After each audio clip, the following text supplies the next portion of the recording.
2015년 7월 22일 오후 11시경 미국 오클라호마주 브레이큰 에로우라는 작은 마을에 7명의 자녀를 낳아 키우고 있었던 한 가정집에서 여성의 악소리가 들려왔습니다. 그 소리의 주인은 당시 그 집의 셋째였던 13살 크리스탈이었습니다. 이 크리스탈한텐 2명의 오빠가 있었습니다. 그 오빠들과의 사이도 너무너무 좋았어요. 그런데 그날 갑자기 둘째 오빠인 마이클이 여동생 크리스탈을 자기 방으로 부릅니다. 크리스탈, 잠깐 일로 와봐. 내가 컴퓨터로 너한테 보여주고 싶은 게 있어. 평소에 너무 친하게 잘 지냈던 오빠니까 크리스탈은 아무 의심 없이 알겠어 하면서 둘째 오빠 방으로 딱 들어가자마자 갑자기 18살이었던 큰오빠 로버트와 둘째인 마이클이 여동생 크리스탈을 붙잡고 제압하기 시작한 겁니다. 아니, 너무 잘 지냈던 오빠들이 이러니까 처음에 당연히 크리스탈은 벙쪘어요. 뭐야? 왜 이러는 거야? 오빠 뭐야? 지금 장난치는 거야? 그런데 분위기가 좀 이상해. 크리스탈이 놀래서 저항하자 첫째 로버트는 망설임 없이 바로 13살이었던 여동생 크리스탈의 복부와 팔을 칼로 찔렀습니다.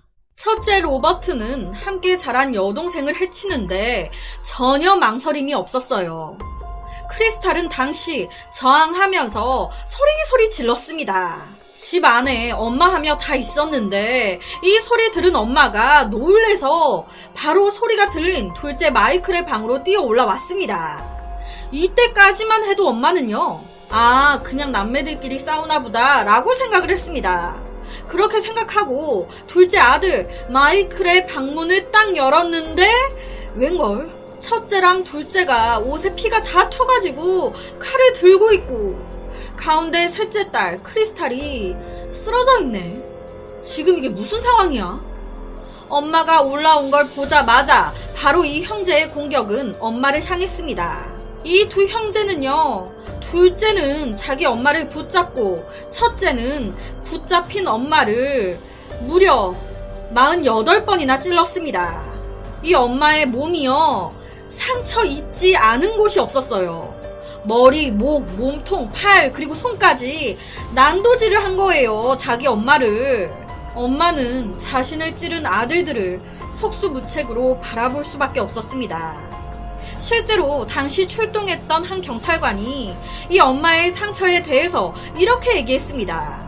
저는 경찰 일을 하면서 그런 상처들은 처음 봤습니다.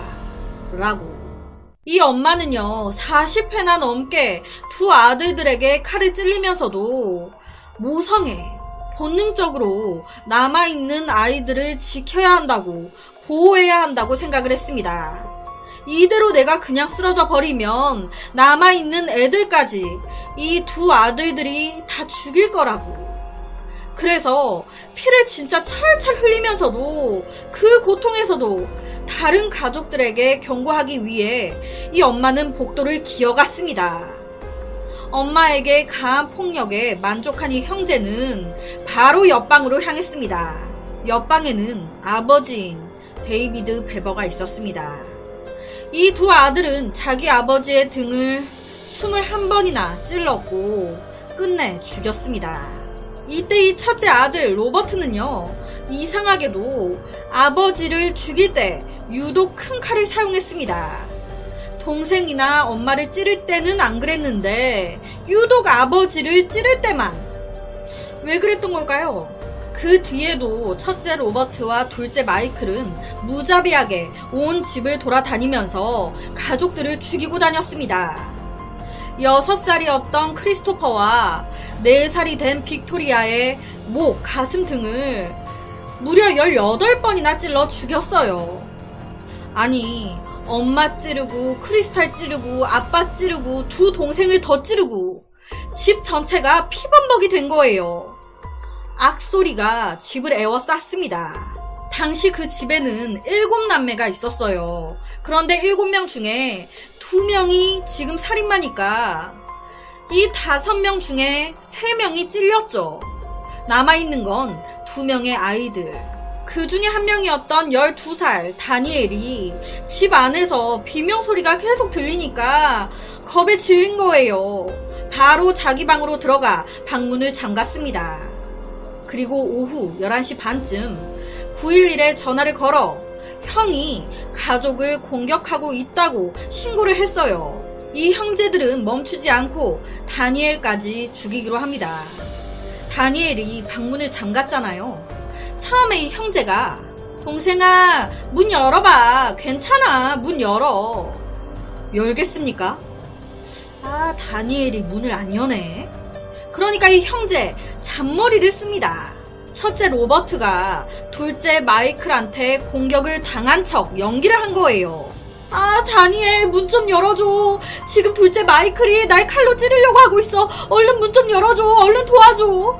그러니까 이때 아무것도 몰랐던 12살 착했던 다니엘이 우리 형이 죽을 것 같다고 칼에 찔렸다고 살려달라고 하니 아무 의심 없이 문을 열어준 겁니다. 그것이 다니엘의 최후가 됐습니다. 그리고 얼마 지나지 않아 다니엘의 신고를 받은 경찰이 현장으로 도착했습니다. 집 전체가요 피범벅이었대요. 이 말도 안 되는 형제의 대학살에 살아남은 사람은 단 2명이었습니다. 맨 처음에 공격을 당했던 크리스탈, 그리고 방에서 자고 있던 2살배기 어텀. 경찰의 사이렌 소리 들은 이 형제는 바로 집에서 도망을 쳤습니다. 하지만 얼마 안 가 바로 잡혔어요. 이 형제들은요, 자기 범죄를 자백하는데 하나도 꺼리낌이 없었습니다. 오히려 이 로버트와 마이클은요, 자기들이 한 짓을 세상에 널리 알리고 싶어 했어요. 심지어 가족들을 죽인 건 계획의 일부일 뿐이었다라고 얘기했습니다. 실제로 경찰 조사에서 이 형제가 이렇게 얘기했대요. 우리는 가족을 포함해서 적어도 50명에서 한 50명 이상 죽이려고 했어요. 왜? 유명해지고 싶어서.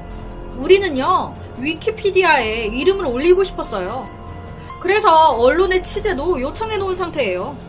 참, 그러니까 조금만 늦게 잡았다면, 만약 12살이었던 다니엘이 그때 신고를 하지 못했다면, 그래서 이 2놈이 가족 다 죽이고 도망을 가 버렸다면 이 새끼들은 다른 사람들을 또 죽였을 거라는 거잖아요. 연쇄 살인마. 수사관들의 충격은 여기서 끝나지 않았습니다. 알고 봤더니 이 2놈이 유명해지고 싶어가지고 자기들의 이런 살인 과정을 다 비디오로 찍어놓은 거예요. 이게 발견된 겁니다. 도대체 뭐가 문제였던 걸까요? 이 형제는 왜 이렇게 괴물이 돼버린 걸까?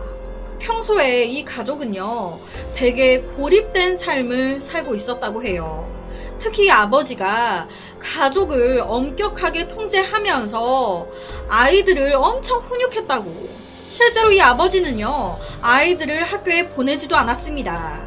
자기가 집에서 홈스쿨링을 했대요. 엄청 엄격하게. 제가 앞서서 그랬잖아요. 이 형제가 좀 특이하게 아버지를 죽일 때만 엄청 큰 칼을 사용했다고.